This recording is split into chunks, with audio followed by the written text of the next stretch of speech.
Good morning to everybody. प्रश्न कक्षा 7 गणित में आज हम ले रहे हैं प्रश्नावली 4.1। ये सरल समीकरण पर आधारित प्रश्नावलियां हमारी इसमें हैं। समीकरणों के बारे में आपने पिछली कक्षा में सीखा है कि समीकरण किसे कहते हैं। समीकरण बनाना कक्षा 6 में आपने सीखा है और समीकरणों को हल करना भी लगभग थोड़ा बहुत आपने पिछले कक्षा में सीखा है। तो यहाँ पर सबसे पहले मैं आपको फिर से जानकारी कराऊं जो समीकरण क्या है। समीकरण देखिएगा, समीकरण ऐसा बीजीय कथन है, ऐसा बीजीय कथन है। फिर याद दिलाऊं, पुनरावृत्ति कर रहा हूं पिछली कक्षा की। ऐसा बीजीय कथन है जो चर के एक निश्चित मान से, जो चर के एक निश्चित मान से संतुष्ट होता है, संतुष्ट होता है। तो देखिए अब यहां पर चर और अचर दो प्रकार के पद हैं हमारे। चर अक्षर संख्याएं X Y Z A B C, ये चर पद कहलाते हैं। चर पद क्यों कहलाते हैं? क्योंकि इनका मान, ये भिन्न भिन्न मान धारण करते हैं, इनका एक फिक्स निश्चित मान नहीं होता, इसलिए इनको हम चर पद कहते हैं। दूसरे हमारे पास चर पद होते हैं, अचर पद होते हैं, जैसे संख्याएं 1 2 3 4, ये हमारे अचर पद कहलाते हैं। तो चर और अचरों के मेल से गणितीय संक्रियाओं द्वारा जो बीजीय कथन बनता है उसे हम यहाँ पर समीकरण कहेंगे। लेकिन समीकरण में चर का जो एक निश्चित मान होगा उसी से समीकरण संतुलित होगा। अब समीकरण के लिए दो बातें जरूरी हैं। समीकरण होने के लिए दो बातें जरूरी हैं। नंबर 1, समीकरण में कोई न कोई चर पद होना चाहिए। समीकरण में कोई चर होना चाहिए। एक बात समीकरण के लिए यह शर्त जरूरी है। दूसरा, बराबर का चिन्ह होना चाहिए। समीकरण में बराबर का चिन्ह होना चाहिए। ये जब दो शर्तें होंगी, वो बीजीय कथन जो इन दो शर्तों का पालन करेगा उसी को हम समीकरण कहेंगे। अब पिछली कक्षा में मैंने बताया था कि समीकरण एक ऐसा समीकरण जो है एक संतुलित तराजू है। समीकरण की तुलना हमेशा हम एक संतुलित तराजू से करते हैं। संतुलित तराजू जिसके दोनों पलड़ों में समान भार रखा हुआ है उसे हम संतुलित तराजू कहेंगे। तो अगर हम किसी पलड़े में संतुलित तराजू है, किसी पलड़े में थोड़ा सा भार और बढ़ा दें तो वो असंतुलित हो जाएगा। तो उसको फिर संतुलित करने के लिए हमको दूसरे पल्ले में उसी वस्तु के भार के बराबर भार रखना पड़ेगा, तब वो संतुलित होगा। या किसी पलड़े से हम तराजू के, संतुलित तराजू के किसी पलड़े से वस्तु की मात्रा कम करते हैं तो फिर वो असंतुलित हो जाएगा। तो उसको बैलेंस करने के लिए हमको दूसरे पलड़े से उतना ही भार भी कम करना पड़ेगा, तब हमें हमारा समीकरण संतुलित तराजू जो है संतुलित होगा। तो ठीक एक संतुलित तराजू या बैलेंस जो तराजू है हमारा, उसी के अनुसार समीकरण भी होता है, उसी के तरह समीकरण होता है। समीकरण हमेशा एक संतुलित तराजू होता है। तो अब समीकरण के लिए मैंने बताया कि समीकरण के लिए दो बातें जरूरी हैं। नंबर 1, उसमें कोई न कोई चर पद होना चाहिए। दूसरा, उसमें बराबर का चिन्ह होना चाहिए। जब दो ये शर्तें होंगी, यही दो शर्तें होंगी, तभी वो समीकरण कहलाएगा, अन्यथा समीकरण नहीं कहलाएगा। और मैंने लिखा समीकरण ऐसा बीजीय कथन है जो चर के एक निश्चित मान से संतुष्ट होता है। चर के जिस मान से हमारा समीकरण के दोनों पक्ष, अब यहाँ पर मैंने तराजू से तुलना की है तो समीकरण में दो पक्ष होंगे। जैसे मैं लिख रहा हूँ, एक समीकरण बनाए थोड़ी देर के लिए, x-5 बराबर 6 लिख दिया। अब यहाँ पर आप देख रहे हैं चर पद x है और बराबर का चिन्ह है, तो ये समीकरण है। अब समीकरण में बराबर के चिन्ह के बाईं तरफ ये बायां पक्ष कहलाता है, बायां पक्ष। और समीकरण में बराबर के चिन्ह के दाईं तरफ जो होता है उसे हम दायां पक्ष कहते हैं। तराजू में तो बायां पलड़ा और दायां पलड़ा कहेंगे, लेकिन समीकरण में हम उसको कहेंगे बायां पक्ष और दाएं पक्ष। तो हर समीकरण का बायां पक्ष हमेशा दाएं पक्ष के बराबर होता है। अब यहाँ पर चर का एक ही निश्चित मान होगा। जैसे चर यहाँ पर x का प्रयोग किया गया है, x के किस मान से यस इसके दोनों पक्ष बराबर होंगे वही समीकरण का हल होगा। जैसे उदाहरण के लिए यहाँ पर चर का हम x का मान 0 लेते हैं, तो अगर x की जगह पर 0 प्रतिस्थापित करें तो बाएं पक्ष में 0 धन 5 बराबर 6 आया। अब हमने यहाँ देखा 5 बराबर 6 नहीं, बायां पक्ष बराबर दायां पक्ष नहीं, तो x का मान 0 नहीं है, x का मान 0 नहीं है। x यहाँ पर चर जो है वो 0 के बराबर नहीं, एक ही मान से संतुष्ट होगा। अगर हम x का मान 1 रखें तब क्या हो जाएगी स्थिति, 1 धन 5 बायां पक्ष में बराबर 6। अब देखें 1 में 5 जोड़ें 6 बराबर 6। तो यहाँ पर चर का जो मान है वह निश्चित मान है 1। इस निश्चित मान से यह समीकरण जो है संतुलित हो रहा है, अर्थात इसका बायां पक्ष बराबर दायां पक्ष। समीकरण संतुलित होने का मतलब है कि बायां पक्ष बराबर दायां पक्ष, या समीकरण संतुष्ट होने का मतलब भी यही हुआ कि बायां पक्ष बराबर दायां पक्ष। तो इस बात का हम ध्यान रखें। अब देखिए इसमें प्रश्नावली 4.1 में प्रश्न नंबर 1 है, निम्नलिखित सारणी के अंतिम स्तंभ को पूरा कीजिए।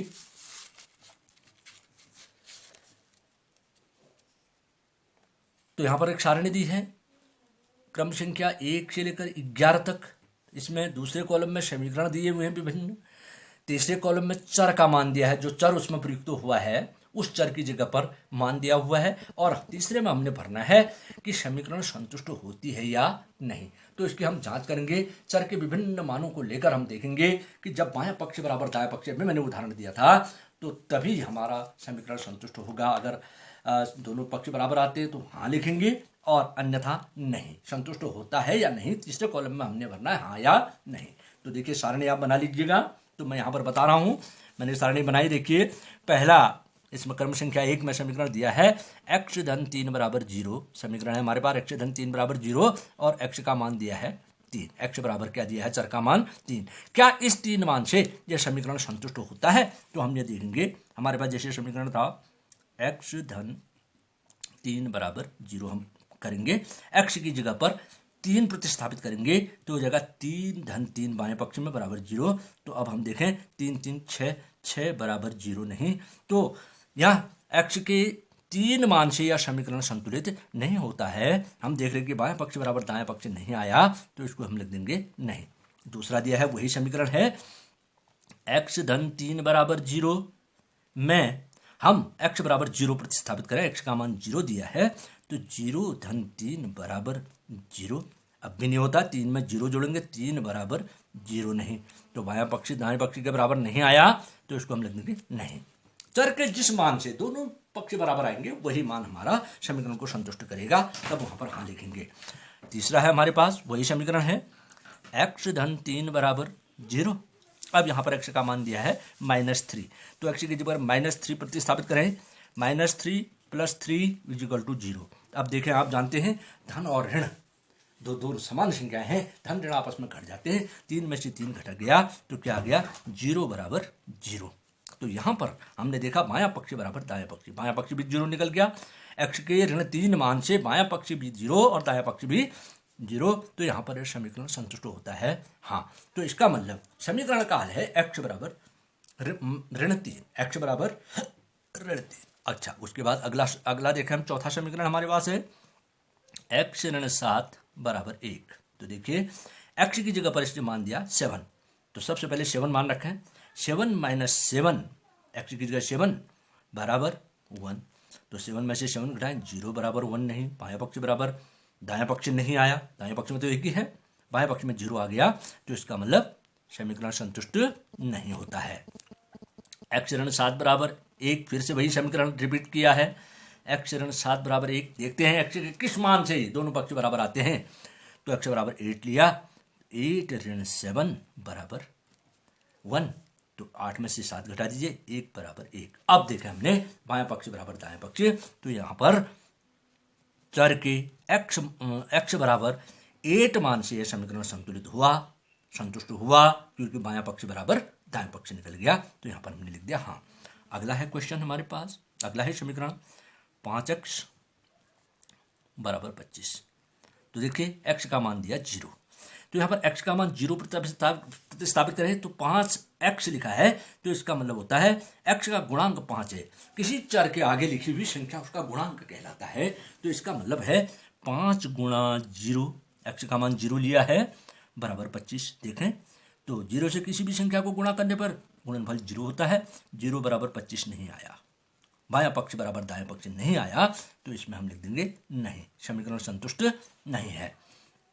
दूसरा यही समीकरण फिर रिपीट किया है, 5x बराबर 25, लेकिन x का मान कोई दूसरा दिया है, चर का मान दिया है 5, तो 5 गुणा 5, 5 गुणांक है, 5 गुणा 5 बराबर 25। अब मेरे ख्याल से हो गया 5 25, बाएं पक्ष में भी 25 आया गुणनफल और दाएं पक्ष 25 सही है, तो इसका मतलब बाएं पक्ष बराबर दाएं पक्ष, तो समीकरण संतुष्ट हो रहा है, तो इसमें लिख देंगे हम हाँ। अगला क्वेश्चन है, फिर वही समीकरण रिपीट किया है, 5x बराबर 25, बाएं पक्ष में 5x है, 5 गुणा x है, और x का मान यहां पर दिया है ऋण 5, तो ऋण 5 प्रतिस्थापित करें, 5 गुणा ऋण 5 बराबर 25। अब यहाँ पर मैंने इसको कोष्ट में डाल दिया क्योंकि गुणा और ऋण एक साथ आ रहे थे, x का मान ऋणात्मक है, तो ऋण से धन को गुणा करना आपने देखा है, पिछली प्रश्नावली में अंकगणित में देखा था कि धन ऋण जब गुणा करते हैं तो गुणनफल ऋणात्मक आता है। 5 25, ऋण 25 बराबर 25। अब भी बायां पक्ष दाएं पक्ष के बराबर नहीं है, तो इसका मतलब समीकरण संतुष्ट नहीं है। उत्तर तो हमको प्राप्त हो चुका है, यहाँ पर x का केवल मान 5 हो सकता है। अगला है समीकरण हमारे पास m/3 बराबर 2। अब यहां पर देखें 3m का भाजक है, 3m में भाग दे रहा है, m बट्टे की संख्या जो है ऊपर वाली संख्या में हमेशा भाग देती है, तो m का मान यहां पर दिया है इसने ऋण 6। देखें m की जगह पर ऋण 6 प्रतिस्थापित करें, ऋण 6/3 बराबर 2। अब धन ऋण का भाग, वैसे उसी प्रकार मैंने आपको बताया था, भागफल में भी बताया था कि धन ऋण जब असमान चिन्ह का भागफल होता है तो भागफल ऋणात्मक आता है। 3 का भागा 6 में दिया, ऋण 12 आएगा, 3 दूनी 6, ऋण 2 बराबर 2। समीकरण बायां पक्ष बराबर दाएं पक्ष नहीं निकला, तो ये भी हो गया हमारा नहीं, संतुष्ट नहीं हो रहा है। अगला देखें, वही समीकरण फिर रिपीट कर रखा है, m/3 बराबर 2। देखें अब यहाँ पर m का मान दिया है 0, तो हम मान प्रतिस्थापित करें, m की जगह पर 0/3 बराबर 2। तो किसी भी संख्या का भाग 0 में जो 0 बार जाता है, तो 0 बराबर 2। अब भी बायां पक्ष दाएं पक्ष के बराबर नहीं आया, तो इस समीकरण का संतुष्ट नहीं होती है। अगला है, यही समीकरण फिर रिपीट कर रखा है, m/3। देखें m के किस मान से बाएं पक्ष बराबर दाएं पक्ष निकलता है, तो m का मान दिया है 6, तो फिर से m की जगह 6 प्रतिस्थापित करें, 6/3 बराबर 2। अब 3 का भागा 6 में देंगे तो 2 बराबर 2।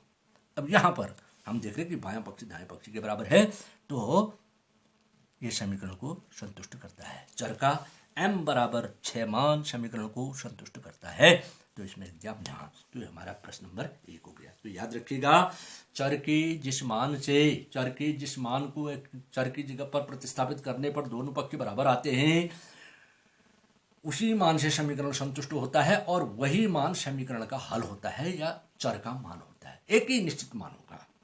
अच्छा, अगला आता है हमारे पास प्रश्न नंबर 2 में हम चले जाएं। प्रश्न नंबर 2 कह रहा है, देखिएगा यहाँ पर, जांच कीजिए कि कोष्ठकों में दिए हुए मान दिए गए संगत समीकरणों के हल हैं या नहीं। ये क्वेश्चन भी वैसा ही है जैसा कि हमने पहला बनाया था। प्रश्न नंबर 2, तो देखिए, ए समीकरण है यहाँ पर, n/5 बराबर 19, n/5 बराबर 19, और चर का मान दिया है n बराबर 1। तो मैं लिखूं, मैं m लिख दिया, n बराबर 1 प्रतिस्थापित करने पर, देखिए पूरी प्रक्रिया हम करेंगे करने पर, तो n की जगह पर 1 में लिखूंगा, 1/5, बाकी समीकरण वैसा ही रहेगा, बराबर 19। अब देखें, या ये हो गया, 1 में 5 जोड़ दीजिए, 6 बराबर 19। क्या ये बराबर आए दोनों पक्ष? नहीं, 6 बराबर 19 नहीं है। तो हमको देना था क्या, दिए हुए मान दिए गए संगत समीकरणों के हल हैं या नहीं, तो हम लिखेंगे नहीं,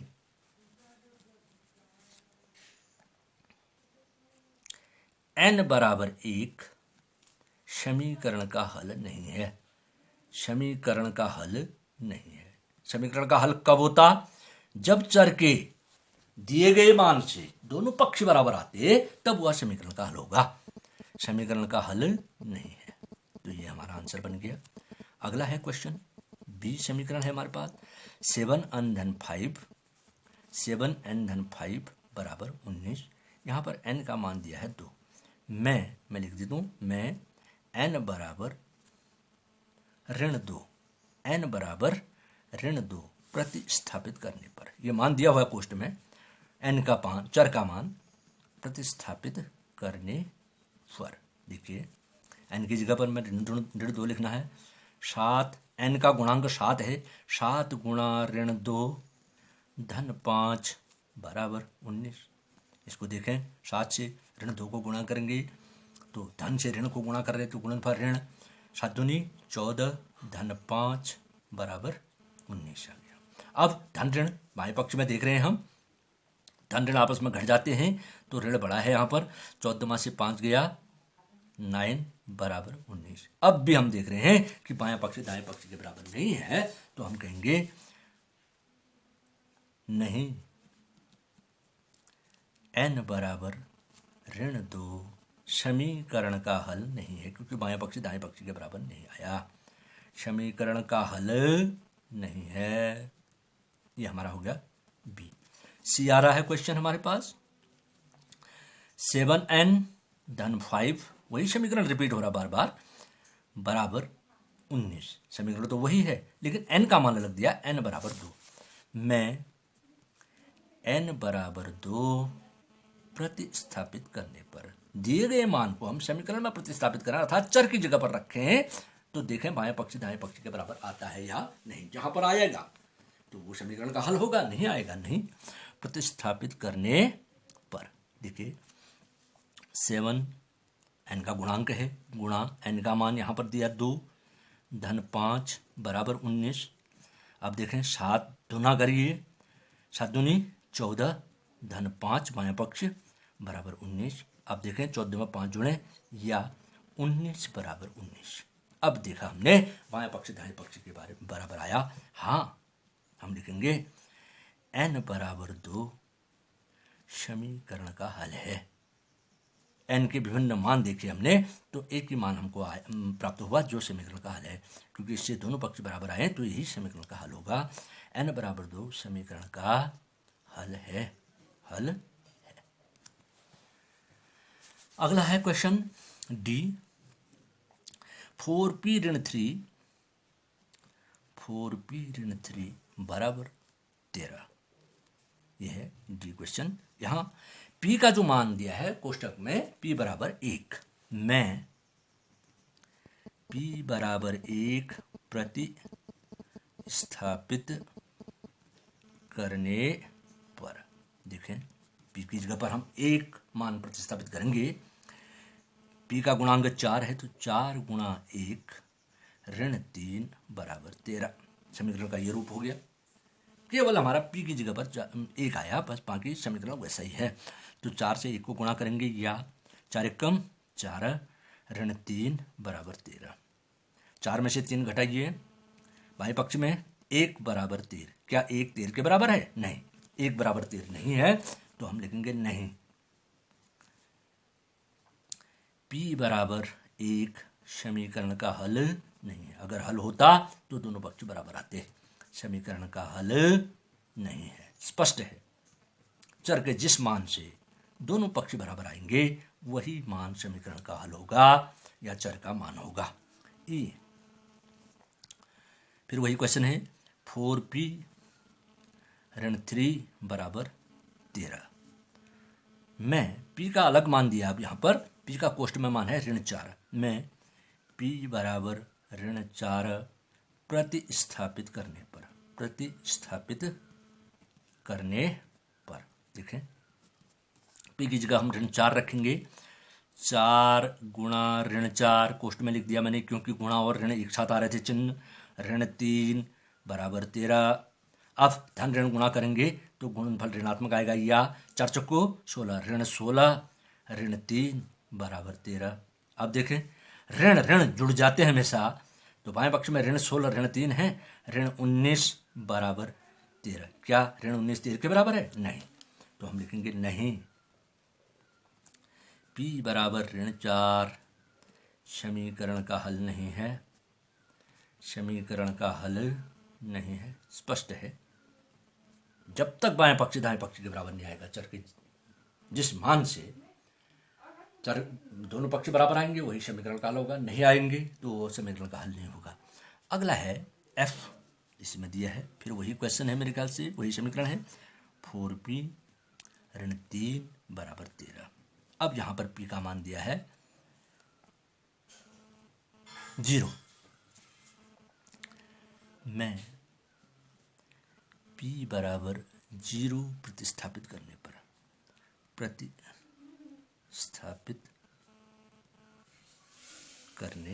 पर देखें अब क्या ये मान समीकरण को हल समीकरण को संतुष्ट करता है या नहीं। तो 4p की जगह हम 0 रखेंगे। 4 गुणा 0 ऋण 3 बराबर 13, या 4 से 0 को गुणा करें, किसी भी संख्या को 0 से गुणा करने पर गुणनफल 0, 0 ऋण 3 बराबर 13। अब देखें या ऋण 3 बराबर 13, क्या बाएं पक्ष दाएं पक्ष के बराबर आया? नहीं। p बराबर 0 समीकरण का हल नहीं है। तो दिए गए p के जो मान है अभी तक वो किसी भी समीकरण में समीकरणों को संतुष्टि नहीं कर पाए हैं, तो कोई भी समीकरण का हल इसमें नहीं है। p बराबर 0 समीकरण का हल नहीं है। तो ये जांच करेंगे, हम चर की जगह पर उसके दिए गए मान को रखेंगे, अगर उस मान से दोनों पक्ष बराबर आते हैं तो समीकरण का हल है, अन्यथा नहीं। तो हो गया प्रश्न नंबर 2। अब आता है क्वेश्चन नंबर 3। ये कह रहा है प्रयत्न और भूल विधि से निम्न समीकरण को हल कीजिए। प्रश्न नंबर 3। तो यहां पर है i, पहला समीकरण है, दो ही समीकरण है, 5p धन 2 बराबर 17। अब यहां पर एक समीकरण दिया है और कह रहा है कि यहां पर प्रयत्न और भूल विधि से समीकरण का हल ज्ञात कीजिए, समीकरण को हल कीजिए। समीकरण को हल करना माने इसमें जो प्रयुक्त चर p है उसका मान क्या है वो हमको देखना है, और कह रहा प्रयत्न और भूल विधि से। अब बच्चों प्रयत्न और भूल विधि है क्या? प्रयत्न और भूल विधि ये है कि हम चर के विभिन्न मान लेकर 0, 1, 2, 3 कहीं पर माइनस में उसका मान लेकर के चलेंगे, जहां पर चर के जिस मान से दोनों पक्ष बराबर आ जाएंगे वही समीकरण का हल होगा। तो यही विधि है प्रयत्न और भूल विधि, जैसे कि अभी तक हमको दे रखा है इसने, ये सब प्रयत्न और भूल विधि है। चर के विभिन्न मानों को रखकर हम देख रहे हैं कि दोनों पक्ष बराबर हैं या नहीं, यही प्रयत्न और भूल विधि है। तो देखिए हम लिखें समीकरण में p बराबर 0 से स्टार्ट करते हैं, 0 प्रतिस्थापित करने पर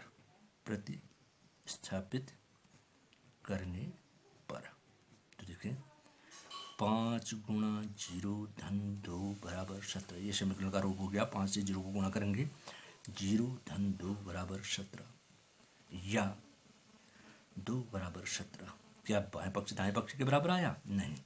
तो हम कहेंगे कि p बराबर 0 समीकरण का हल नहीं है। अतः p बराबर 0 समीकरण का हल नहीं है, समीकरण का हल नहीं है। हल तब होगा जब p के जिस मान से दोनों पक्ष बराबर आएंगे, हल नहीं है। अब देखिए पुनः ट्राई करनी है। समीकरण में p बराबर 1 प्रतिस्थापित करने पर, अब एक मान लेकर चलते, जहां पर हमको उत्तर मिलेगा प्रतिस्थापित करने पर, तो क्या हो जाएगा 5 गुणा 1 धन 2 बराबर 17, या यह हो गया 5 एकम 5 धन 2 बराबर 17, या 5 में 2 जोड़िए 7 बराबर 17। नहीं आया तो ये भी लिखेंगे। अतः p बराबर 1 समीकरण का हल नहीं है। समीकरण का हल नहीं है। आगे बढ़ें। अब p बराबर हम लेते हैं 2।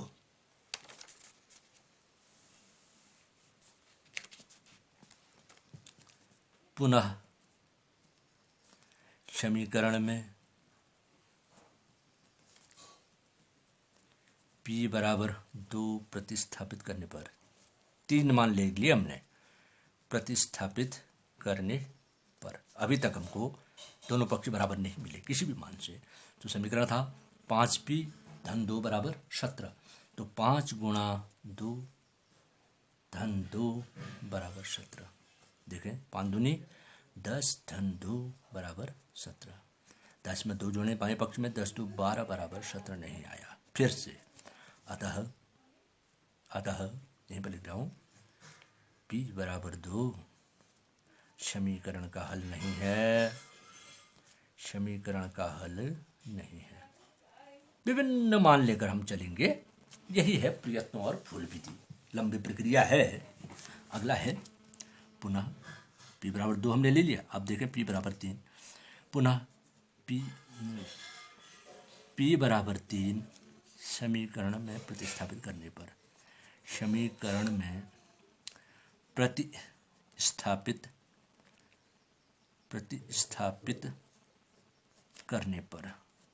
करने पर देखें 5 गुणा 3 धन 2 बराबर 17।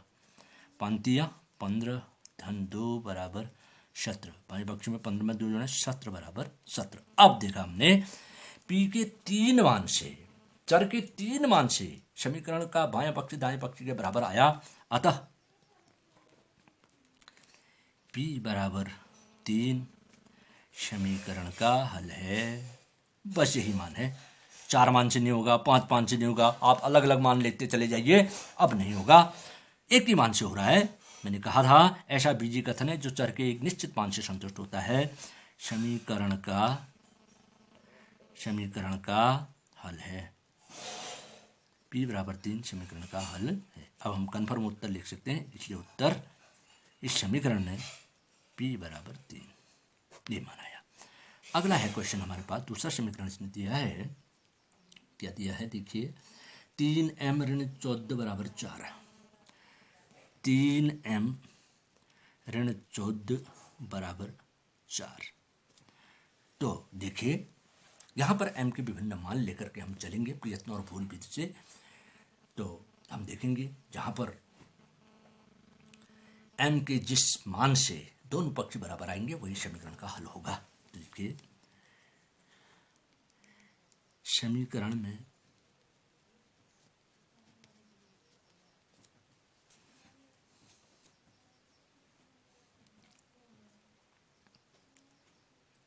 m बराबर 0 से स्टार्ट करें। चलिए 0 प्रतिस्थापित करने पर, ये लंबी प्रक्रिया है, आपने जांच करनी है किस मान से संतुष्ट होता है। बाएं पक्ष दाएं पक्ष के बराबर कब आता है।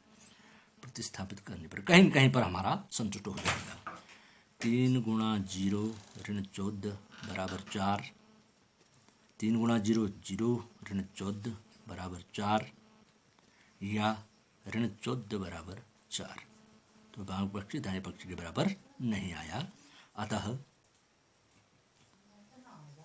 m बराबर 0 समीकरण का हल नहीं है।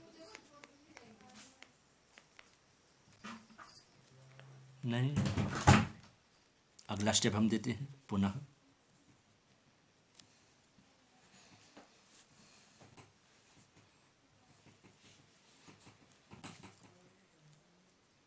m बराबर 2 ले लेते। चलिए m बराबर 2 समीकरण में प्रतिस्थापित करने पर, समीकरण में प्रतिस्थापित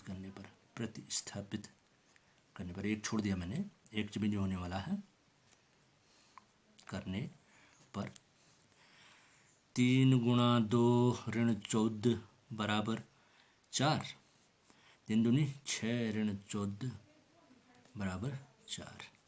6 में से 14, 6 धनात्मक है तो ऋण 8, धन ऋण घट जाते हैं, ऋण 8 बराबर 4। अब भी समीकरण के दोनों पक्ष बराबर नहीं आए, अतः m बराबर 2 समीकरण का हल नहीं है।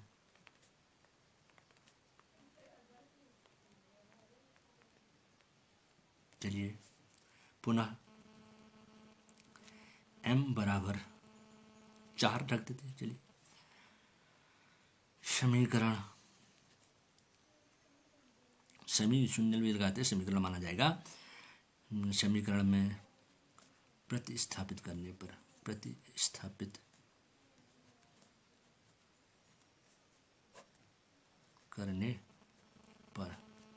तो देखें हम 3 गुणा 4 ऋण 14 बराबर 4, 3 चौको 12 ऋण 14 बराबर 4, या धन ऋण घट जाते हैं, 12 धनात्मक ऋण 14 ऋणात्मक है तो ऋण 2 बराबर 4, फिर भी नहीं आया, अतः m बराबर 4। अभी तक हल नहीं मिला हमको, समीकरण का हल नहीं है। देखिए पुनः समीकरण में m बराबर 6 प्रतिस्थापित करने पर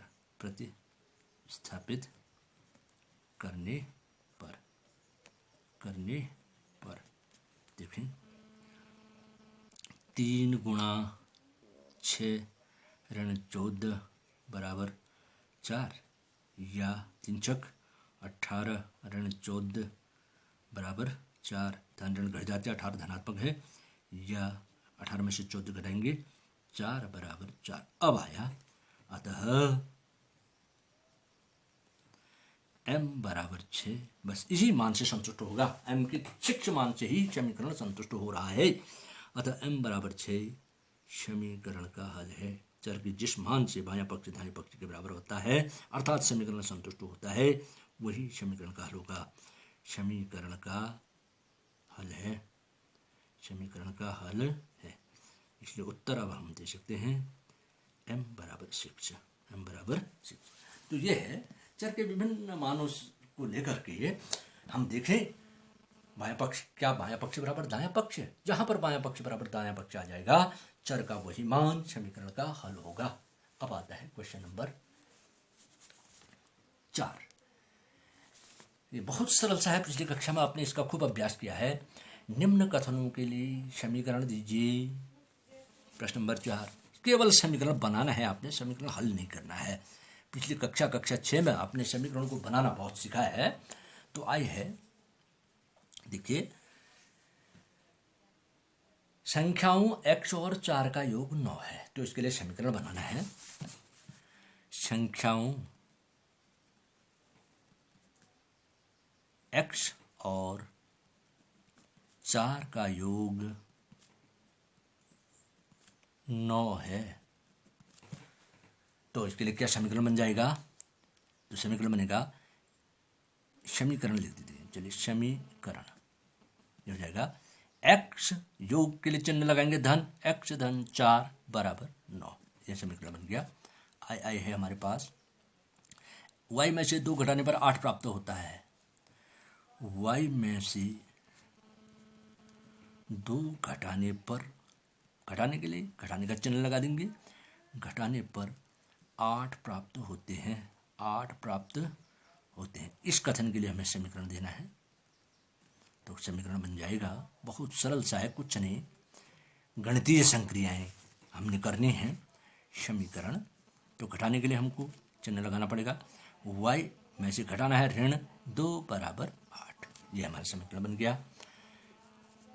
तीसरा है a का 10 गुना 70 है, a का 10 गुना 70 है।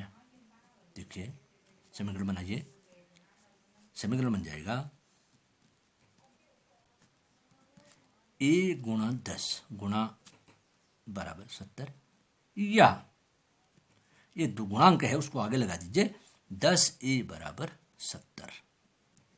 ये भी अभी गुणाकारी चिन्ह के रूप में है, केवल उसका जो अंक है गुणांक वो आगे लग गया है।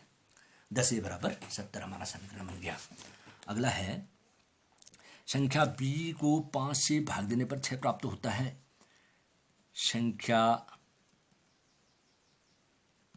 b को 5 से भाग देने पर 6 प्राप्त होता है। 6 प्राप्त होता है। तो देखिए बच्चों, इसको कैसे लिखेंगे आप, समीकरण क्या बनेगा हमारा, देखिए समीकरण। तो भाग के लिए भागा का चिन्ह लगा दीजिए, b भागा 5 बराबर 6, या भागा को हम ऐसे भी लिख सकते हैं b बट्टा 5। ये जो नीचे हर में संख्या होती है वो भाग देने वाली होती है, भाजक होती है। b बट्टा 5 बराबर 6 हमारा समीकरण बन गया। उसके बाद आता है हमारा पांचवा, t का 3/4 15 है। t का 3/4, 3/4 हुआ 3/4, 3/4 क्या हुआ 3/4, 3/4 15 है। तो इसका समीकरण हो जाएगा हमारा, का माने गुणा हुआ, t गुणा 3/4 बराबर 15। ये 3/4 गुणांक के रूप में आप लगा सकते हैं, या 3/4t बराबर 15। अगला हमारा छठा है, m का 7 गुना और 7 का योगफल 77 देता है। m का 7 गुना, m का 7 गुना और 7 का योगफल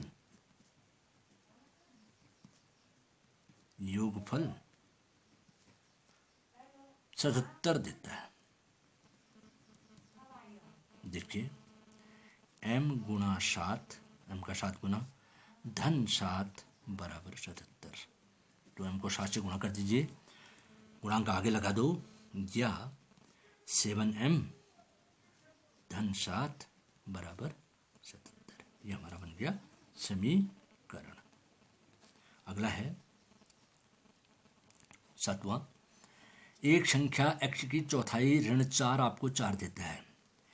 एक संख्या x की चौथाई, चौथाई 1/4, चौथाई 1/4 ऋण 4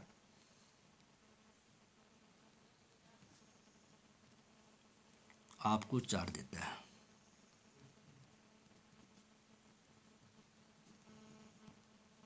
तो देखिए समीकरण बनाना है, का माने गुणा, x गुणा 1/4 ऋण 4 बराबर 4। अब 1/4 को आप इधर लगा दीजिए, या 1/4x ऋण 4 बराबर 4। आप इसको x/4 भी कह सकते हैं, x/4 ऋण 4 बराबर 4, ऐसे भी लिख सकते हैं। या 1 से x को गुणा करेंगे तो x/4 ऋण 4 बराबर 4। ये हमारा समीकरण बन गया। अगला है, यदि आप y के 6 गुने में 6 घटाएं, यदि आप BIII 8वां है, यदि आप y के 6 गुने में से, y के 6 गुने में से, y के 6 गुने में से 6 घटाएं, 6 घटाएं तो आपको 60 प्राप्त होता है। तो 60 प्राप्त होता है, 60 प्राप्त होता है। इसके लिए समीकरण बनाएं। देखिए समीकरण, y का 6 गुना, y गुणा 6 कोष्ठ में डाल दें, में से 6 घटा दें, बराबर आ गया 60। तो y को 6 से गुणा कर रहे हैं तो 6y का गुणांक हो गया, 6y ऋण 6 बराबर 60। ये हमारा समीकरण हो गया। अगला है x, यदि आप z की 1/3 में 3 जोड़ दें, यदि आप z की 1/3 में, 1/3 1/3, 1/3 में 3 जोड़ें तो आपको 30 प्राप्त होता है। तो 30 प्राप्त होता है, आपको शब्द जोड़ दिया मैंने, प्राप्त होता है। इसके लिए समीकरण बनाए, देखिए समीकरण। तो इसने कहा जट का 1/3, जट गुणा 1/3 में 3 जोड़ दें, धन 3 बराबर 30। या देखो 1/3 जट का गुणांक है, तो इसको हम 1/3 जट लिख सकते हैं, या जट/3 भी लिख सकते हैं। जट/3 धन 3 बराबर 30। तो ये हमारा बन गया समीकरण। तो आज हम इतने ही प्रश्न देखेंगे। That's all.